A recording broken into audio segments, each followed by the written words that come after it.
Hello, Olly Man here with our monthly playback. On the last Friday of each month, we resurface an interview from an older edition of the show which we think deserves your attention again. And this month, we are bringing you a solid gold classic. It is a middle feature that, when I meet Man fans in the street, they sometimes mention to me as their favourite ever episode. It is nerve-shredding at times, I will warn you. It is probably the closest we've come to making a horror story. But it is also profound. It is the story of Brett Archibald, who spent more than a day and night stranded alone in the middle of the ocean. It is gripping, it is dramatic, relatable, sometimes even funny. I met Brett back in 2017, so it's been 8 years since we made this, but it remains a favourite for me and for producer Matt. And actually, of all of our interviews, this is the one that has travelled. It was syndicated onto Radio New Zealand and on BBC Radio 4 Extra, which is all highly unusual for content made by an independent podcast like us. But, you know, sometimes you get lucky. You find an amazing guest like this who tells their story so well, and really all I have to do is sit there and listen. If you haven't heard this one before, you're going to love it. If you have, it's well worth hearing again because you can see it kind of as an adventure story or kind of as a parable about keeping your head above water. I think now that I'm closer in age to the age that Brett is in the story, it's become even more resonant for me. Lost at Sea. That's this month's Modern Man playback. And it all starts next.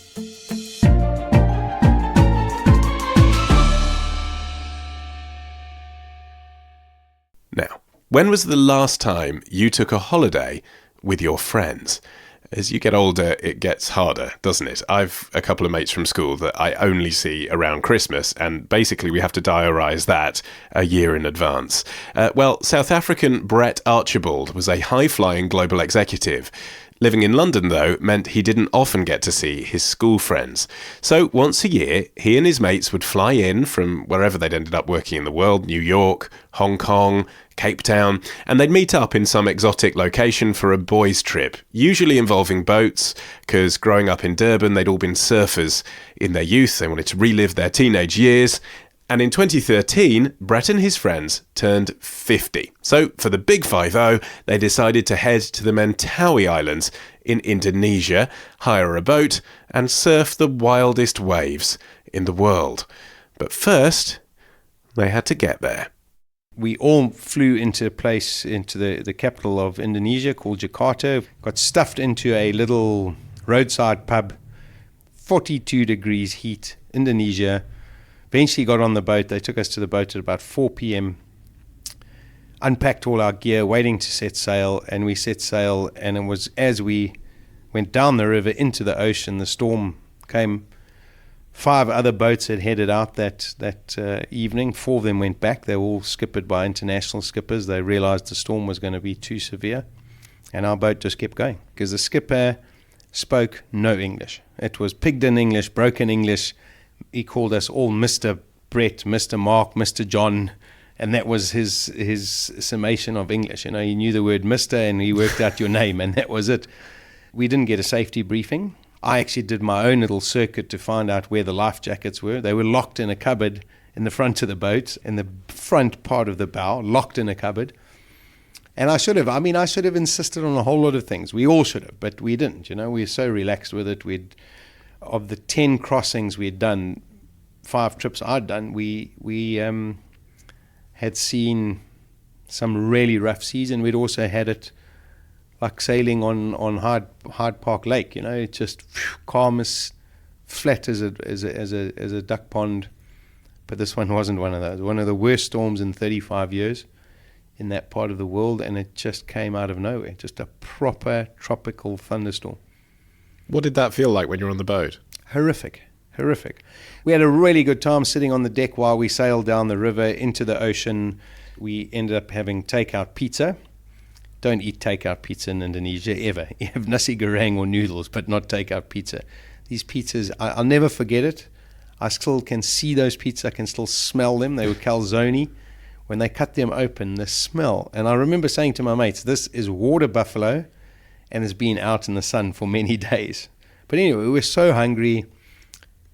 My mate you next were to on me, the ocean by the time you opened the pizza, were you? So yeah, you well, had we'd no actually choice. started Yeah. eating as we were setting sail down the river. You can't change your mind and go. Can't to the change. There's middle nothing place. else to get, and there's no other food. So we ate it, And as we hit the ocean, we actually realized. I mean, the sea was starting to get a bit rough, but the storm really hit round about 1 p.m. And that's actually the storm woke me up and my cabin mate, because our boat was literally smashing into the waves. It was just lifting up in the bow, bang, and that woke me up. And I went, "Whoa!" And I said to my cabin mate, "Wow, we're in for a rough ride." And he started laughing, and I needed to go to the bathroom. And I climbed up this little ladder to go, and was greeted by this big friend of mine who had smashed half this pizza, being violently ill into his toiletry bag. He'd just emptied because he was locked in a room. The door jammed, and another mate had busted the door open, and there he was. And I just said, "I've got to get to the bathroom before him." And I just gapped it down the passage into the bathroom. So, do you think you were seasick as well, or do you think you had food poisoning, or both? Well, we definitely know, because 6 of the 9 of us ended up violently ill. And interestingly, the 3 that weren't ill were the 3 that shared the first pizza that was actually looked fresh and had been made there and then, whereas the 6 of us that shared the other 2 were, every single one of us was sick. Our boat was carnage. I mean, there were guys being ill everywhere, in the bathrooms, up on the deck, being sick over the railing. And this is 1 a.m. I said, well, by this stage it's 2 o'clock. I've been on the toilet for an hour. I actually went outside to get some fresh air to find my mate. Hadn't even tried to make the bathroom. He was lying at the back of the boat, water washing over him, just being ill into a plastic salad bowl. He'd grabbed a salad bowl on the way through and just was being so sick. I got him to the top deck, because down there was the smell of diesel fumes, etc. And we got him up. Him and I were sitting at the top, and that's when Mark came to say, "How are you guys doing?" And then I went to the skipper's cabin, and he told me we now had 14 hours or 9 hours before we got to our destination. And we were meant to be there at 4:30 a.m. in the water surfing by 5. I was like, what is going on here? Perhaps we should have put our foot down. But you got to realize, the boat was just mayhem. 6 guys being so sick, sliding all over the place, falling around, hanging on to whatever you could. And it was pure hell. That's the only way I can describe it. Pure hell. What happened next? I walked to the railing, just getting some fresh air in my face, pouring with rain. I got really cold. I put a T-shirt on. I'm sitting there thinking, I feel horrible, and I vomit. 1 horrible one, 1 second one, and 1 third one.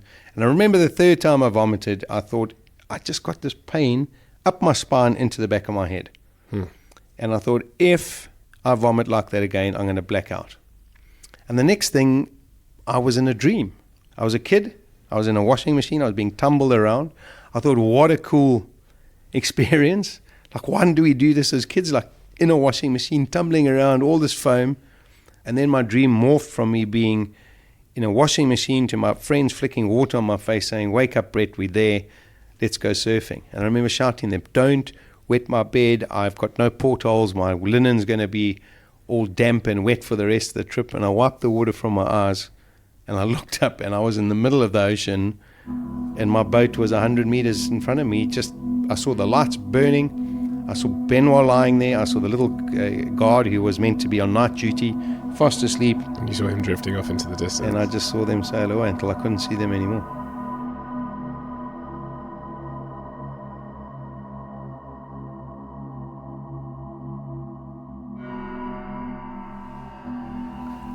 I was screaming at them, going, "Hey, hey, hey, you're going to turn around, you're going to turn around, the boat's going to turn around, someone's seen you." And they just kept going until suddenly the lights disappeared, and it was pitch black, bucketing with rain, and I was in the middle of the ocean, and I knew they were not turning around. What were you wearing? A pair of shorts and a T-shirt. That was it. Nothing. No life floating device. Nothing. And I still, 4 years later, I can tell you, I knew at that moment I was dead. I just didn't know how I was going to die or when. That was the only question in my mind. How do I die? And said all my goodbyes. Apologized to my family. Just knew I was going to. How long would this last? How long does it take? Am I going to get eaten by a shark? I'm going to drown. I'm going to sink to the bottom. What's going to happen? What did that feel like? horrific. There are no words. The horror of that moment, there is no word to describe it. I just watched this boat sail away, pitch black, waves just pushing me under. I swallowed and coughed and spluttered, trying to get my head up, and I was just like, how do I die? How long is this going to take? There must have been a part of you, though, that thought, they'll see I'm not on the boat, and they'll turn around and get me. I knew without a shadow of a doubt my friends would come back for me. And that was it was so quick. I started counting my pulse, 1001, 1002, times it by 15. Times it by 4 to 1015, times it by 4. All I remember, my pulse was over 170 beats a minute. I have no idea why I did this, but I went, that's adrenaline. The moment the adrenaline runs out, you're going to sink to the bottom. You have to calm down. In the sea, I'm just treading water. I close my eyes, start doing this meditation, breathing exercises in the sea. Waves are pushing me under. I'm not thinking about anything of that. It was incredible how quickly I got my heart rate down. Did that make a difference? And then made a massive difference, because now I'm calm. I'm thinking, okay, I knew my boys would come back for me. Now, how long is it going to take them to turn around? And how are they going to find you? So those two statements, of course, they sound mutually exclusive, but they aren't, are they? You can know that you're going to die and know that your friends are going to come back and get you, but of course, by then you may be dead. Well, exactly. Will they be on time? And then I remember straight away, I said, I actually asked, I'm talking to myself. I asked myself, what did that skipper say? He said, 9 hours, 9.5 hours, worst case scenario. Work out a worst case scenario. So let's say it's 10 hours. They get there to the other side. They don't realize all the way through the night. They get to the other side. That'll be 10 o'clock in the morning. They'll turn around. They'll set sail straight back. They'll come at full speed, so it'll be less than half the time. So worst case scenario, 14 hours. How are you going to stay alive for 14 hours?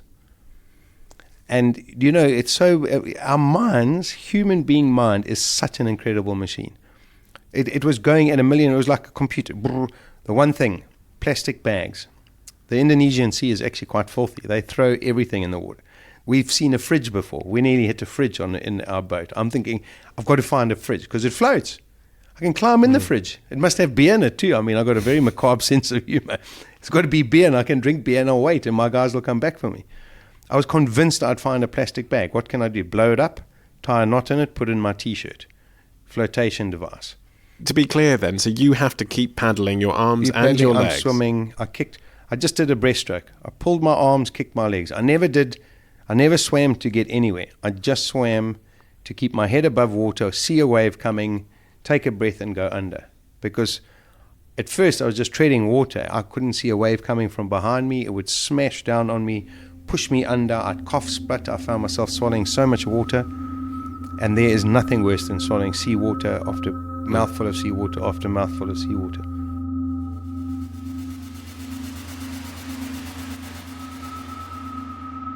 I had a room key in my pocket. A hotel key card? A hotel key card in a plastic pouch.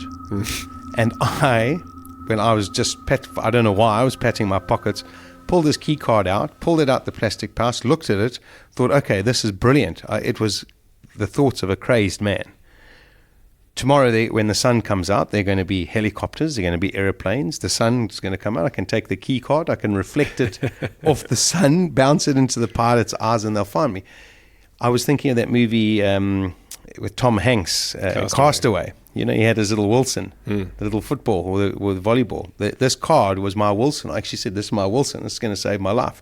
Put it in my back pocket. Had this plastic pouch with the voucher and my room number in it.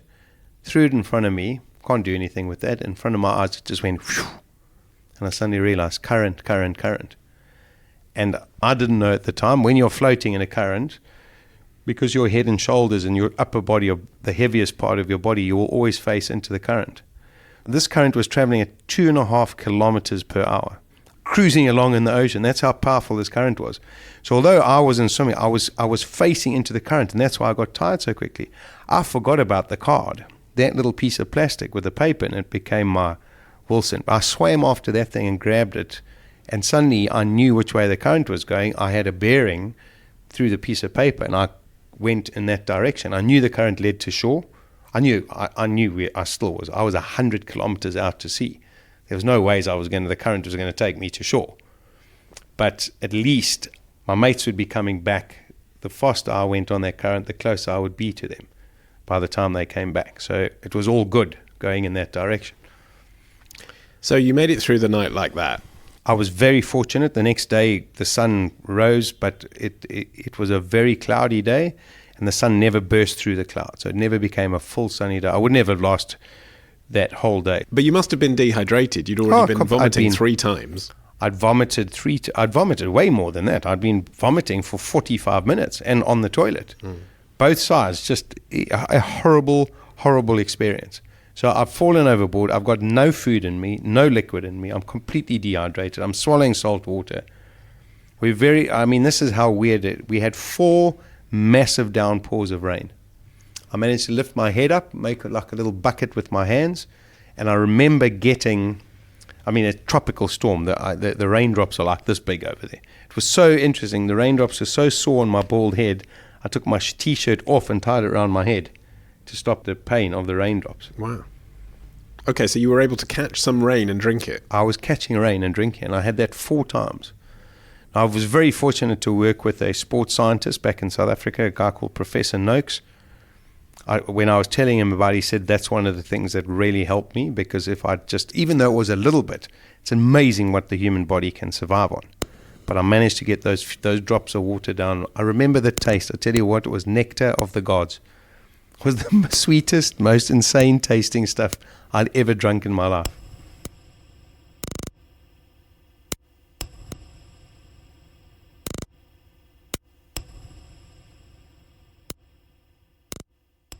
Once I calmed down and knew that I had to try and stay alive for 14 hours, the weirdest things happened. I took myself back to my first memory as a child.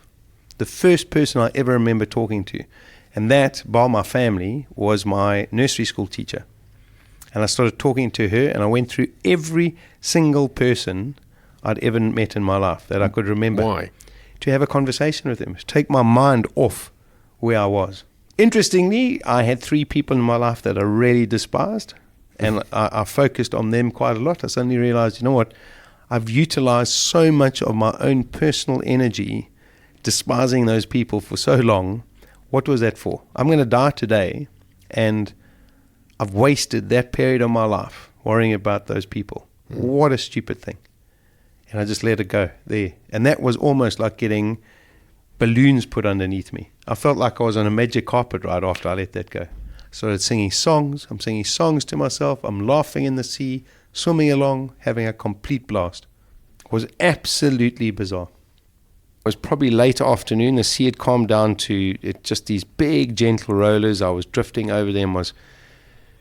And this thing hit me in my back left kidney. And I actually thought, my first thought was a barracuda, a shoal of barracuda, because they are prolific over there. You fish you have to fish for food, and you fish and fish and fish, and so often you catch these things. And I thought, oh my God. And again, negative thought. I thought, oh, you know what? This is how I die. I get stripped. My body is stripped. Like piranha. These things will strip a human body in 20 minutes. And then this thing hit me again, but it nudged me, like pushed me around in the water, and I knew, and it was this raspy feeling on my skin. And I've fished enough in my life, dived, to know it was a shark. And I knew it was a shark. And again, my negative thought was, oh, at least it's going to be quick. And I went under the water, and I was finning around like this, staring, and he came swimming towards me. I remember going, oh my God. And to me, it was the size of the London Red bus that does the tour around London. And I remember going, oh, and I just said, please, just hit me one go, bite me in my throat and end this. But actually, I've read most sharks aren't interested in No, humans. they're not. He wasn't even interested. He was just inquisitive. He started swimming at me. In my mind, he was coming to bite my head off. I said, hit me here quickly. And with a flick of his tail, he was gone. Gone. And I was like, did that just happen? And I actually nearly burst out crying, because in my mind, I was going to catch him. I realized it was a black-tip reef shark. The reality was a tiny little guy. I thought I could catch him, and he'd tow me to a reef. That's how desperate I was. Still to come, Brett finally sees a boat. But will the boat see him? That's when the Modern Man playback returns. After this.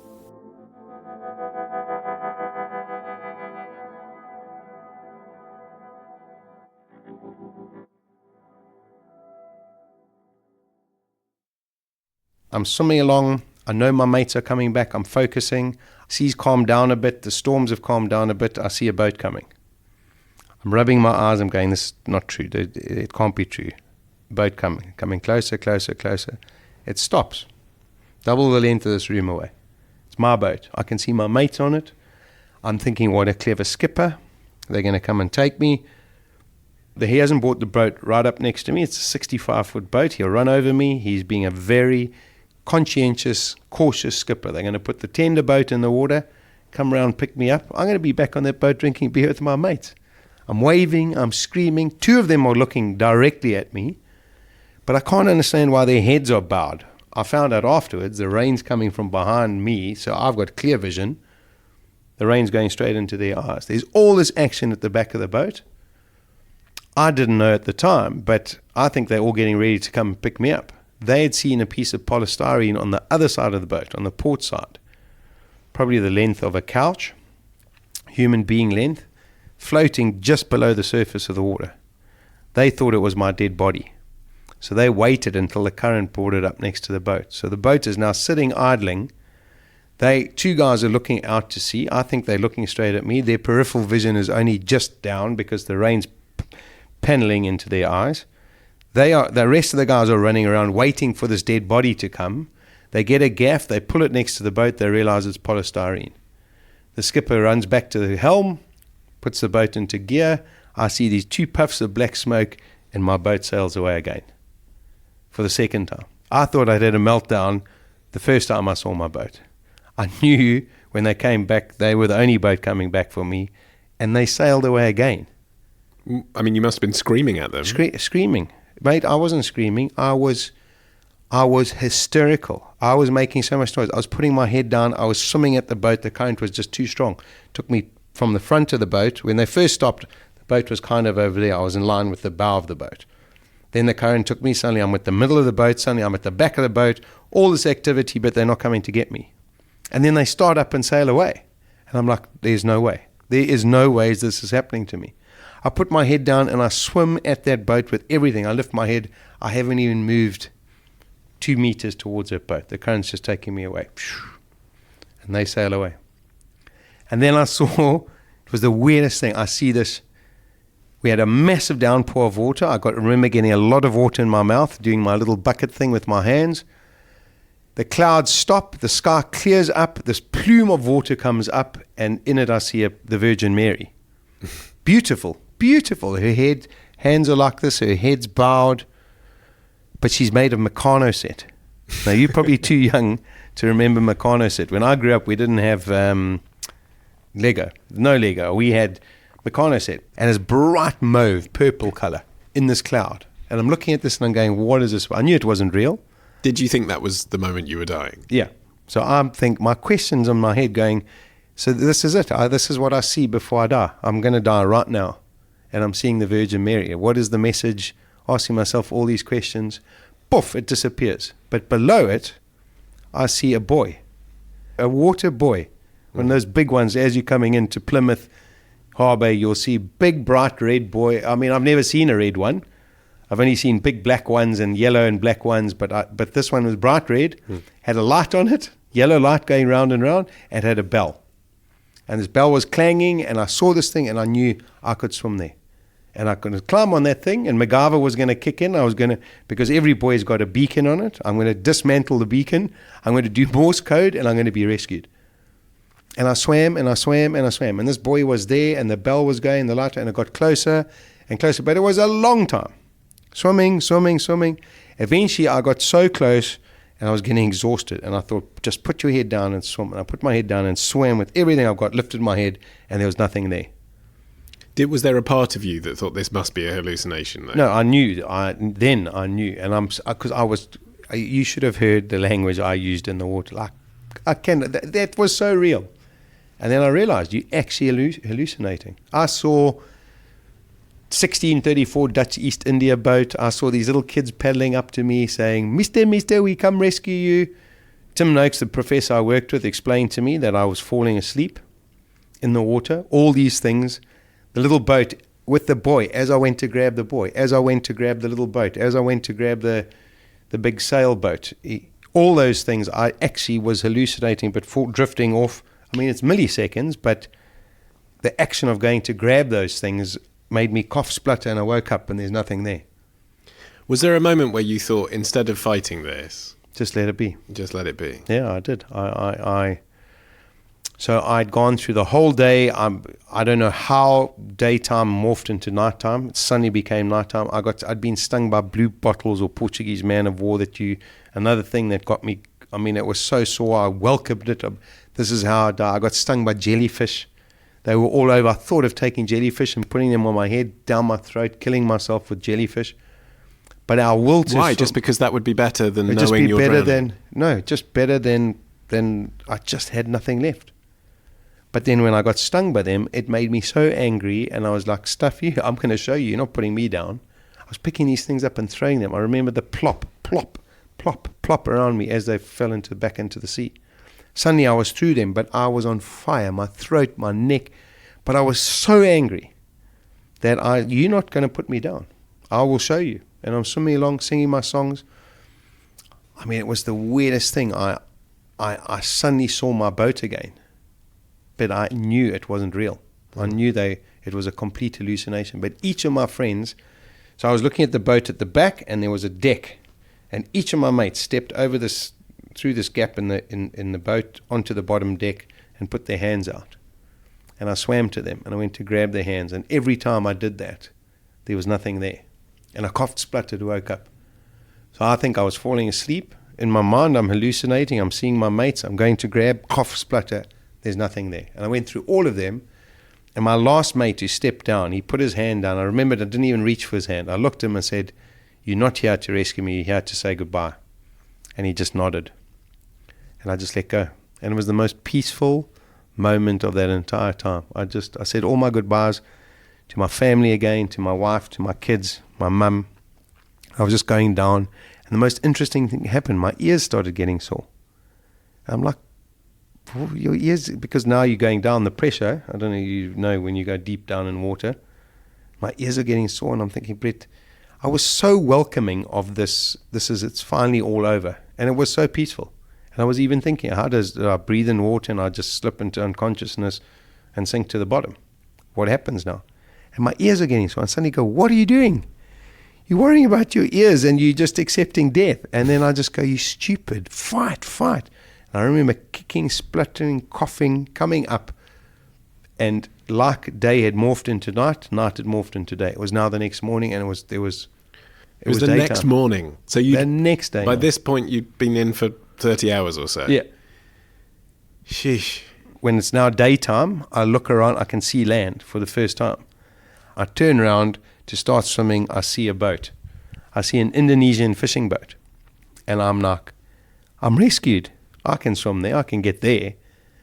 I start swimming to this boat. I got so close. I heard the guys talking. I tried to shout to them to get their attention, and nothing came out of my mouth. My tongue was so swollen, it went, and I'm saying, Brett, shout. And I tried again.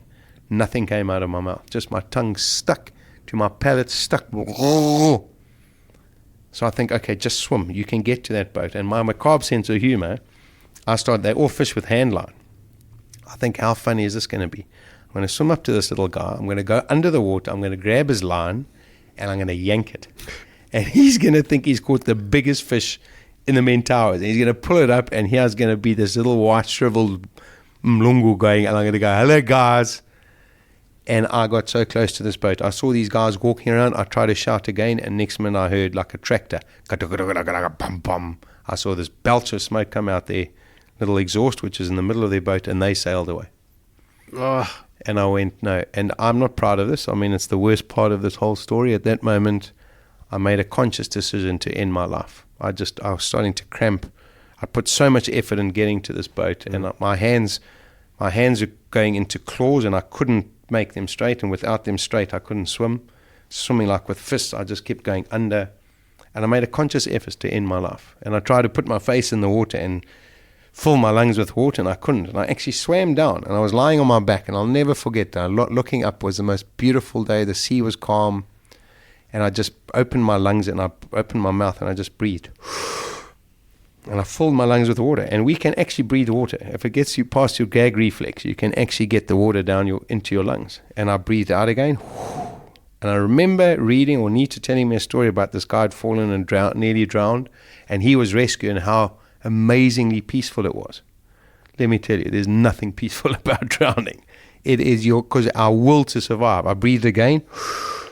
My lungs are full of water. I go, and the third time I'm thinking, please let me just black out and all this end. And it's just all it is pain in my lungs, pain in my chest, pain in my throat. And I just go, what are you doing? It's a calm day, beautiful day. There are going to be fishing boats everywhere, because they're a fishing nation. There are boats. You've seen one already. They're going to be everywhere. And I fight my way to the top, coughing, spluttering, and I see a black cross. I see a black cross on the horizon miles away. And I actually said these, I said, God, shove it where it fits best. I'm done. I'm done with all your signs. What I didn't know was the top of the mast of the yacht, the Barrenjoey. It was an Australian boat who'd heard that I was missing. They'd spent the whole day before searching with my boat. And the next morning they'd set sail, and the skipper he'd gone in a completely different direction. He just said in his heart he knew that's the route he had to go. And he headed in that direction, and he literally sailed straight up to me. And this cross got bigger and bigger and bigger. And I remember putting my hands together and actually saying, thank you, God, thank you, God, thank you, God. And I slipped down back in the water, and my whole body went into cramp from that exertion. And I started sinking down. I couldn't stay afloat. And the last thing, as my eyes actually went under the water, I saw a bloke dive off. And his name was Dave Carbon. His job in Australia is a lifeguard. And he saw me come out the water and going back in, and he saw my body go into cramp, and he realized. And he knew that boat wouldn't get there in time. And he dived overboard and just swam at me. And I was going down, and I remember thinking how woeful my life was, that I'd actually survived that long. I was this close to being rescued, and I'm actually going to drown in front of these guys. And next minute, I just felt this hand come under my armpit, and he pulled me up. And as my head broke the surface, he said, "We've got you, mate. We've got you." And I just remember saying, "Thank you, thank you, thank you." And then the two other guys dived in. They swam me, and I ran up a 9-foot ladder. I climbed up a 9-foot ladder. They had rigged a whole rope and pulley system to lift me out the water. And I ran up this 9-foot ladder like a rat scurrying off a sinking ship. And I got and I said, Aussie, I love you guys. I'm moving to Australia tomorrow. I love you. And I just started hugging and kissing these blokes. That footage is on YouTube now. I saw it today. Yeah. What do you feel when you look at that video? I cry. I don't look at it often, but when I'm having when I think, oh God, my life's so bad, I just watch that whole. It's just incredible. And whenever I need a realignment in my life, I watch that video. Because it takes you back to how you were feeling. Yeah, it takes me back to how close it all came to being in not a happy ending, like a really bad ending.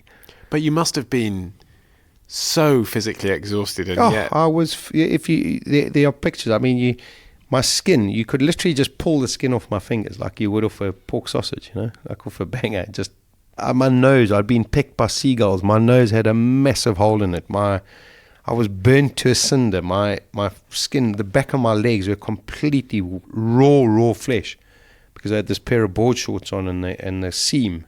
Just from kicking solidly for 28 and a half hours in the salt water and this cloth rubbing against my legs. My legs were bleeding.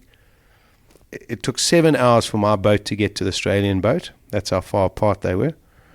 When I told the Australians, there was a urologist, a doctor, and a chiropractor. When I told them I'd just tried to drown myself, they immediately turned me upside down, put me in a plank, and started beating my chest. They took 7 liters of water out of they had a jug under my mouth. They were typical Aussie, they were taking bets how much water would come out of my lungs. I was laughing and saying, you can't do this to me.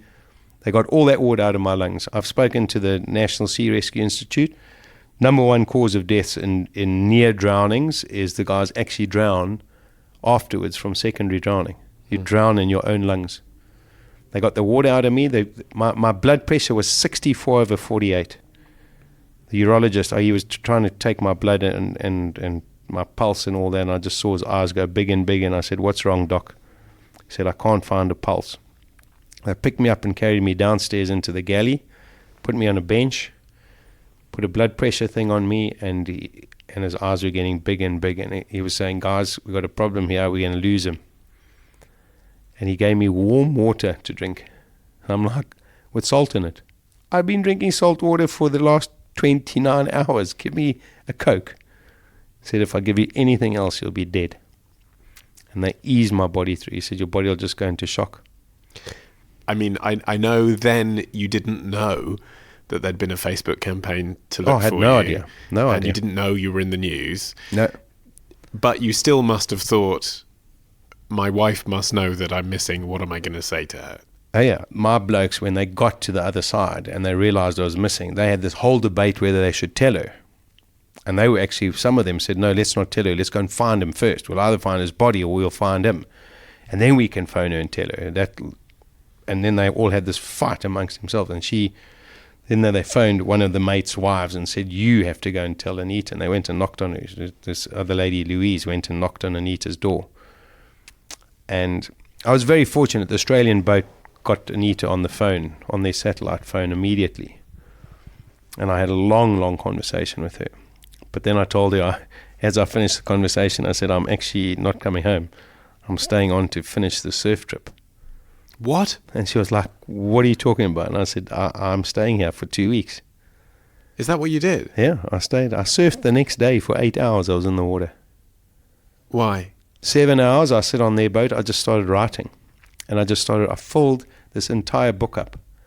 They kept saying to me, you have to sleep. I said, I can't. I have to write down every single thing I remember of this because I've got to share this with my kids. And I just wrote and wrote and wrote. I got and bought my boat.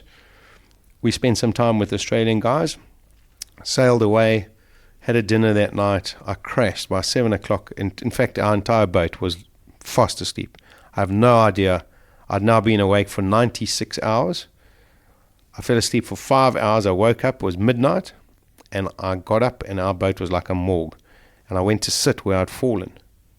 And we were moored in this most beautiful cove. The moon was out. I was sitting there, and I'm just staring at this going, trying to understand how I fell overboard.